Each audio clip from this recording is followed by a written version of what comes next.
Hello everyone, welcome back once again. हम बिहार जीविका के area coordinator पद के लिए प्रैक्टिस सेट कर रहे थे और आज का हमारे 11वां प्रैक्टिस सेट है। ठीक है, और आपको बता दूं कि जो एरिया कोऑर्डिनेटर पद की जो क्लासेस है वो स्टार्ट हो गई हैं। ठीक है, क्लासेस स्टार्ट हो गई है मंडे से ही, तो आप उसको भी देख लीजिएगा। चलिए स्टार्ट करते हैं। आज का पहला प्रश्न है कि निम्नलिखित में से कौन ग्रामीण अर्थव्यवस्था के लिए चुनौती नहीं है। ठीक है, ग्रामीण अर्थव्यवस्था के लिए चुनौती नहीं है। पहला ऑप्शन है मौसम पर अत्यधिक निर्भरता, दूसरा है आधुनिक तकनीकों का व्यापक उपयोग, चौथा है उच्च ऋणग्रस्तता और अल्प रोजगार और प्रचंड बेरोजगारी। तो जिसका राइट जवाब होगा ग्रामीण अर्थव्यवस्था के लिए चुनौती नहीं है तो आधुनिक तकनीकों का व्यापक उपयोग। ठीक है, यहाँ पे जवाब भी दिया हुआ है, ऑप्शन नंबर बी राइट होगा। और इसकी व्याख्या देखें तो ग्रामीण अर्थव्यवस्था में आधुनिक तकनीकों का व्यापक उपयोग एक चुनौती नहीं है बल्कि यह एक लक्ष्य है। ठीक है, और यह एक सकारात्मक पहलू है जिसे बढ़ावा देने की आवश्यकता है। अगले प्रश्न पर चलते हैं। कह रहे कि श्री निकेतन में ग्रामीण पुनर्निर्माण के प्रयासों का नेतृत्व किसने किया है। तो महात्मा गांधी ने, रविन्द्रनाथ टैगोर ने, FL ब्रायने ने या विनोबा भावे ने। तो आपको पता है कि श्री निकेतन किसका है, तो रविन्द्रनाथ टैगोर का है। श्री निकेतन प्रयोग 1908 आपको याद होगा, option number B. Rabindranath Tagore ने श्री निकेतन में ग्रामीण पुनर्निर्माण कार्यक्रम शुरू किया जिसका उद्देश्य आत्मसहायता और सहकारिता को बढ़ावा देना था। यह एक प्रसिद्ध कवि, दार्शनिक और नोबेल पुरस्कार विजेता थे। ठीक है, जो रविन्द्रनाथ टैगोर थे वो एक प्रसिद्ध कवि, दार्शनिक और नोबेल पुरस्कार विजेता थे, तो इसको भी आप ध्यान में रख सकते हैं। अगला प्रश्न है कि राष्ट्रीय ग्रामीण रोजगार अधिनियम यानी नरेगा किस वर्ष पारित किया गया था। ये मनरेगा का रूप है। ठीक है, किस वर्ष पारित किया गया, तो वर्ष 2000 में, 2002 में, 2005 में, 2008 में, 2010 में। तो इसका राइट जवाब होगा ऑप्शन नंबर बी, 2005 में नरेगा को लाया गया था और वर्ष 2006 में इसको संशोधित करके मनरेगा कर दिया गया था। ठीक है, तो ध्यान रखना है कि इसका संशोधन वर्ष 2006 में किया गया था, उसको मनरेगा कार्यक्रम यानी राष्ट्रीय महात्मा गांधी वाला कर दिया गया था। ठीक है, नरेगा को 2005 में पारित किया गया जिसका उद्देश्य ग्रामीण क्षेत्रों में रोजगार को कानूनी अधिकार बनाना था। इसमें प्रत्येक परिवार को प्रतिवर्ष 100 दिन की मजदूरी पर काम देने की गारंटी दी गई है। ठीक है, अगले प्रश्न पे चलते हैं। पंचायतों में महिलाओं के लिए कितने पद आरक्षित होते हैं। 1/4, 1/3, आधे या 2/3। तो आपको पता है कि बिहार में पंचायत में कितने, तो 1/3 पद, ऑप्शन नंबर बी इसका राइट जवाब होगा। 1/3 पद आरक्षित होते हैं वुमेन्स के लिए पंचायत में से। अगर बात करें तो 73वें संविधान संशोधन के अनुसार पंचायतों में कुल सीटों का 1/3 हिस्सा महिलाओं के लिए आरक्षित है। यह आरक्षण महिलाओं की भागीदारी को बढ़ावा देने के लिए एक महत्वपूर्ण कदम था। ठीक है, तो इसको ध्यान रखना है। अगले प्रश्न पर चलते हैं कि ग्रामीण विकास के लिए आवश्यक बुनियादी ढांचे में क्या शामिल है। ध्यान रखना है कि आवश्यक बुनियादी ढांचे में केवल सड़कें और बिजली, स्कूल, अस्पताल, सड़कें और संचार, केवल उद्योग और कारखाने, केवल बड़े शॉपिंग मॉल। तो ऑप्शन नंबर बी इसका राइट जवाब होगा, स्कूल, अस्पताल और सड़कें, संचार इत्यादि। ठीक है,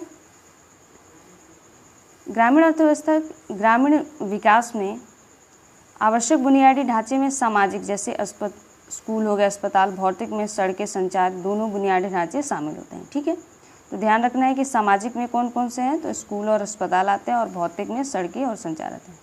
बुनियादी ढांचे में वो सभी सुविधाएं आती हैं जो जीवन की गुणवत्ता में सुधार करती हैं। ठीक है, तो आप ध्यान रखना है कि जीवन की गुणवत्ता में सुधार करने के लिए क्या क्या आवश्यक है। अगला प्रश्न है कि कौन सी संस्था ग्रामीण क्षेत्रों में क्रेडिट और वित्तीय सेवाओं के लिए महत्वपूर्ण है। पहला है शेयर बाजार, दूसरा है अंतर्राष्ट्रीय बैंक, तीसरा है सहकारी और स्वयं सहायता समूह और चौथा है केवल डी निजी समूह। ठीक है, तो जो इसका राइट जवाब होगा जो वित्तीय सेवाएं प्रदान करता है, क्रेडिट में वित्तीय सेवाएं, तो वह है सहकारी बैंक और स्वयं सहायता समूह यानी सेल्फ हेल्प ग्रुप्स। ठीक है, तो ऑप्शन नंबर सी इसका राइट जवाब होगा। सहकारी बैंकों और सेल्फ हेल्प ग्रुप्स ग्रामीण क्षेत्रों में छोटे किसानों और उद्यमियों को ऋण, वित्तीय सेवाएं प्रदान करने में महत्वपूर्ण भूमिका निभाते हैं। ये संस्थाएं ग्रामीण समुदाय को वित्तीय रूप से सशक्त बनाने पर केंद्रित हैं। ठीक है, अगले प्रश्न पे चलते हैं। एकीकृत ग्रामीण विकास कार्यक्रम का मुख्य उद्देश्य क्या था। तो कृषि उत्पादकता को बढ़ावा देना, ग्रामीण गरीबों को रोजगार के अवसर प्रदान करके गरीबी को कम करना, बड़े उद्योगों को स्थापित करना और शहरी क्षेत्रों में प्रवास को बढ़ावा देना सम्मिलित है।